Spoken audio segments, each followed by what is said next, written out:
श्री गोपेश्वर गोपी शिव महापुराण की कथा जो कि मथुरा उत्तर प्रदेश में चल रही है। आज तृतीय दिवस की कथा संपन्न हो चुकी है। अगर आप किसी कारणवश कथा नहीं सुन पाए हो तो आपको यहाँ पर पूरी कथा की जानकारी मिल जाएगी।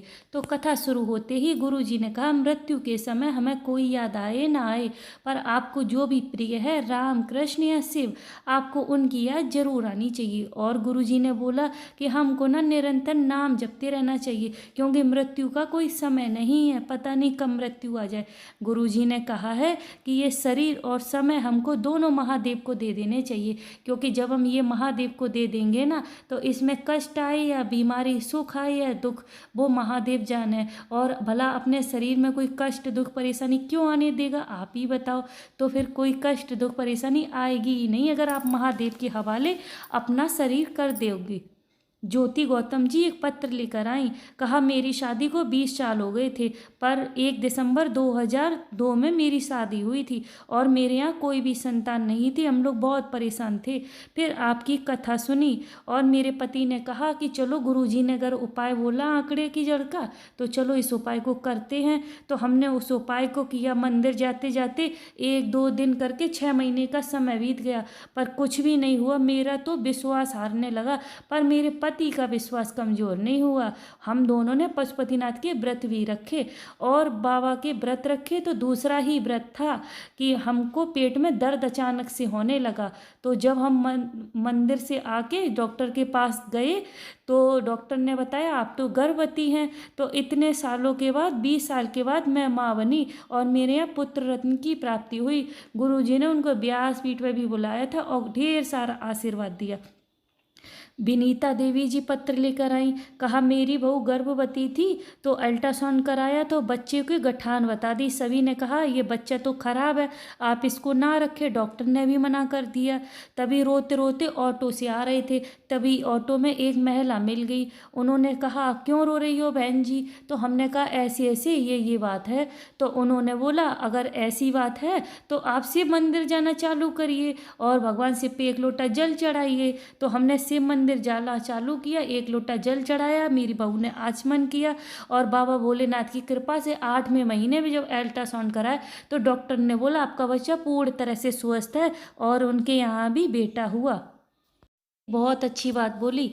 गुरुजी ने कहा कि बिछुआ होते हैं ना, वो डिब्बी में रखे हुए अच्छे नहीं लगते हैं, वो पैर में पहने ही हुए ही अच्छे लगते हैं। उसी से पता चलता है ये नारी सौभाग्यवती है। इसलिए आपको हमेशा शिव मंदिर जाते रहना चाहिए, पलंग पे नहीं पड़े रहना चाहिए। पलंग पर पड़ा हुआ कोई भी व्यक्ति अच्छा नहीं लगता। शिव मंदिर जाते हुए या पंडाल में कथा सुनते हुए ही अच्छा लगता है। एक पत्र आया, 2005 में उनका विवाह हुआ था और लोग उनसे बहुत बुरा आड़ा टेढ़ा बोलते थे कि कोई 2005 में शादी हुई थी, 2023 चल रही, उनके यहाँ कोई भी संतान नहीं थी। उनको टीबी की बीमारी भी हो गई थी और उन्होंने पशुपतिनाथ का व्रत भी रखा, पर उनको कोई सफलता नहीं मिली। फिर उनकी भाभी ने कहा, मेरे घर में 2 बच्चे हैं, हम आपको 1 बच्चा दे देंगे। पर उन्होंने कहा, हमने पशुपतिनाथ के व्रत भी रखे हैं, बाबा भोलेनाथ ने मेरी क्यों नहीं सुनी। उनकी भाभी ने जब टेस्ट कराए तो 2 बच्चे नहीं थे, वो 1 ही बच्चा था। पर उनकी भाभी ने बोला, अगर जुबान दे दी है तो हम 1 बच्चा आपको दे देंगे। फिर उन्होंने अपना बच्चा दे दिया, उनकी भाभी ने उनको अपना बच्चा दे दिया।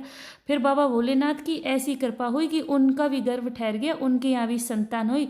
वो व्यासपीठ पर गुरुजी ने बुलाया और धन्यवाद करने के लिए आई थी। अर्चना जी पत्र लेकर आई। कहा, मेरा बेटा भारतीय सेना की तैयारी कर रहा था, कई बार असफल हो गया था, पर बाबा की कृपा का क्या वर्णन करूं। वो सीहोर भी गया, वहां रुद्राक्ष तो मिला नहीं, पर कंकड़ संकड़ ले आया, उसका पूजन किया। आपने जो 5 फुलारा के दर्शन बोले थे ना अभी, तो वो 5 फुलारा के उसने दर्शन भी किए और बाबा भोलेनाथ की ऐसी कृपा हुई कि मेरे बेटा की भारतीय सेना में सरकारी नौकरी लग गई। गुरुजी ने बोला, भाग्य बताने वाले ना ढेरों सारे बैठे हैं, ढेर सारे मिल जाएंगे आपको भाग्य बताने वाला, पर भाग्य लिखने वाला सिर्फ मेरे देवादिदेव महादेव हैं। इसलिए आप किसी और पे भरोसा ना करके सिर्फ महादेव पे भरोसा करिए और शिव मंदिर जाते रहिए। और गुरुजी ने आज एक बहुत अच्छा उपाय भी बताया है। तभी एक संगीता अनुज जी पत्र लेकर आई। उन्होंने कहा, एक लोटे जल का मैं क्या वर्णन करूं, मेरे कान के पीछे कठान हो गई थी। डॉक्टर ने ऑपरेशन को बोल दिया था। ऑपरेशन का नाम सुन के मैं तो घबरा गई थी कि पता नहीं कोई बड़ी बीमारी ना हो। पर भगवान भोलेनाथ की ऐसी कृपा हुई कि एक लोटा जल चढ़ाया और शिव जी पे बेलपत्री लेके उनसे, और वो बेलपत्री खाई और एक लोटा जल चढ़ाई, जल का आचमन किया। बाबा भोलेनाथ की कृपा से मेरी गठान ठीक हो गई। आज गुरु जी ने एक उपाय बताया कि आपकी ज़िंदगी में कोई भी दुख कष्ट परेशानी, कोई भी मनोकामना, किसी भी प्रकार का कष्ट चल रहा है तो आपको क्या करना है, आपको एक अक्षत का दाना लेना, अशोक सुंदरी पे छुलाकर शिव जी पे समर्पित कर देना है। इतना ही बस आपको कर